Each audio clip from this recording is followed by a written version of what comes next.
it going, everyone?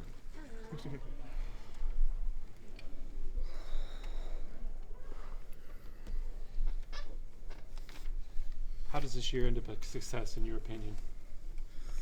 Man, I think us just focusing on, the little details and taking care of business every step of the way. I think, as we focus on, that 1 week approach, even one day, I think we know if we put this thing together the right way, we'll be right where we want to be. But, there's steps to take to get to that point, and we can't skip any steps. So I think a success to me is just focusing on that, staying together as a team, and enjoying the process of it, because like I said, if we do that, the steps along the way will continue to stack up, and we'll be, playing on that certain date that we want to play in. I know it's been a difficult 48 hours for you.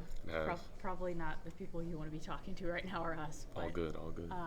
Just I guess how are you doing? Yeah, I'm good. Heartbroken. I think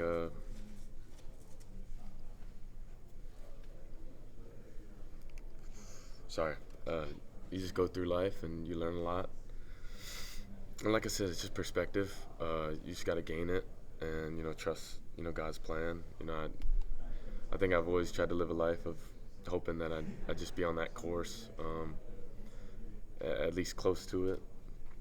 And if that's, something that, we've kind of had to go through, then, so be it. But, yeah, I think when you have friends in your life, even if it's a furry friend, they make you smile a bunch. And in a hectic world, I guess it slows it down for you. And, I love, my girlfriend to death because she's my rock too through this all. So great support system. And, you just learn a lot from, different people in life. And, I continue to choose to smile about the good things and kind of learn about the rest. What's the biggest thing you learned from winning? I'd say perspective, going through a spring full of learning and ups and downs. Every time I came home, good or bad, he had a smile on his face and he was excited to see me. And I think you learn from that in terms of just taking it day by day and not taking anything for granted. We play a special game that teaches you so much as well. And to have a friend that listens, probably when he might not want to, it makes you smile, and it can be a lonely world at times. I think, the sport we play, you kind of navigate a lot, with, all we go through, and having someone that just kind of understands you, it's powerful. So I recommend it, for everyone. And, if you don't love, with your full heart, then you're not living. So The expectations this year are completely through the roof at Oregon. Yep. How do you manage those expectations? This is why we play the game, I say it like this, I think at a certain point you dream of this silver platter, and you're always working to get there, and then once you have it in front of you, it's like the stage is set, and you have all eyes on you, and get to showcase what you're all about. So to me, it's not managing expectations or letting the hype get around us. We have a lot of talented players on this team. That's why there's a lot of noise. But, at the end of the day, talking does nothing for you. And you're going to have to, strap up your chin strap and let it go and, fly. So I'm excited for that. Another joy of mine is football. You can get away from a lot of things and just lock into little details and kind of have that, I guess, sense of control in process. And, I've fallen in love with, the routine, just obsessed with preparation. It's fun to me, and it's exciting because you get to, dive into, a team's DNA and find the, solutions to a problem. So I think we're all chasing, our purpose and passion in life, and as you find that, solving problems has been a part of mine. So With Dillon, I don't know that we always not to dwell, but we don't always get to see athletes as human beings who go through the same things in life that we sometimes deal with. And can you tell us a little more about your pup? Like when did you get your pup? And yeah, I got him a week before spring ball, which is crazy enough. A week before fall camp, he passed. But yeah, just I don't know. I think if it can shed light on, the being vulnerable and just showcasing that we all go through things, and I think it's changed my perspective too. That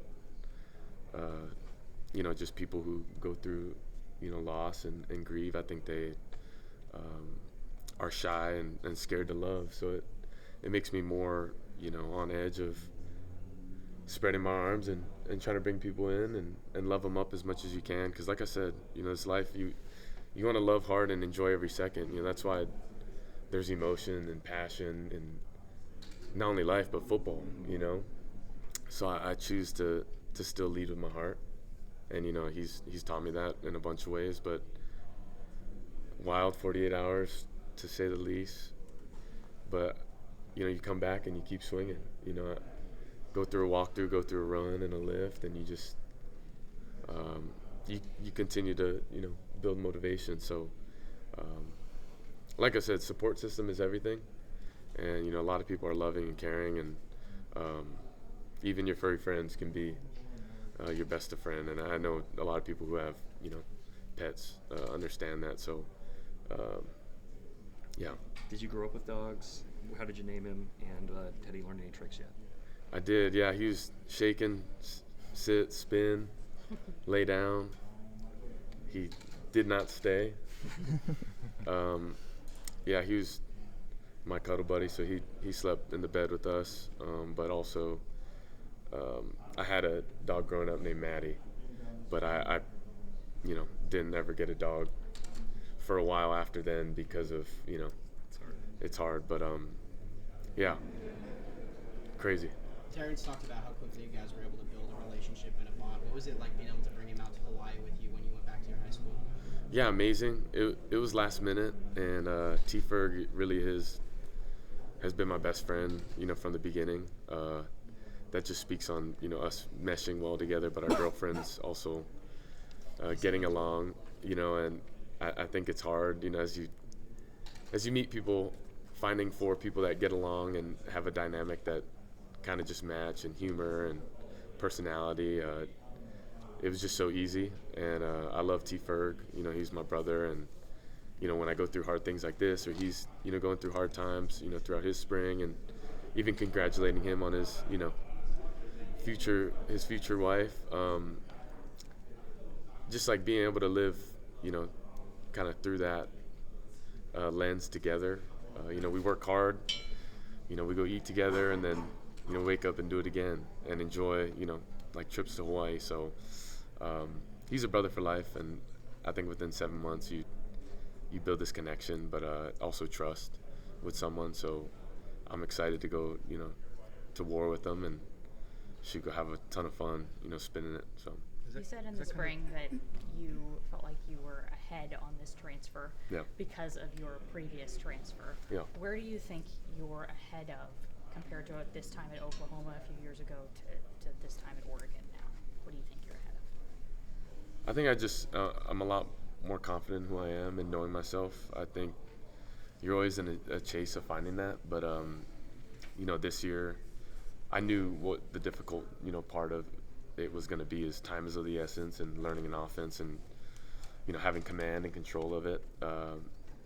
It's like getting a new car, but there's new buttons and accessories, but you got to go out and race it, and as you find more about it, you can do more fun tricks and kind of show off while doing it. But I just feel like I have full command of it now. I have trust and belief in not only the guys, which definitely elevated kind of the process of it, but also just the offense in general, and scheme, and feeling really comfortable about going through my progressions, pre-snap, post-snap, protection, communication, and then just defensive ID. So on all those levels, there's multiple layers, but I'm just I'm speaking the right language, and it's translating for both of us. So Piggybacking off of the question, what specifically are you working on in the next 4 weeks, as Coach Lanning says these 4 weeks are critical? yeah, setting the tone for the season. Dominating, setting the foundation of the type of offense we want to be, but also the type of team. I think you look at that as a unit. What you really want to be good at, but also just as a team. Kind of setting that tone for everyone, how we want to practice, and fall camp. Has its challenges, but continue to come out every single day and push one another to be better. So that'll be important these next 4 weeks. We got to have a lot of intention behind everything we do, but I'm excited. Physically we're right where we need to be, and then mentally, you look at our walkthrough, today versus our first walkthrough pre-spring. It's night and day different, and it may be cliche to say, but the way people were moving around, knowing what to do, communicating at a high level, that's all, part of the process of wanting to be, better as a group and a unit. So, fast forward 4 weeks, we want to be able to, be even better than where we are now and go into week 1 extremely confident. Thank you, Dillon. Thank you. Thank you.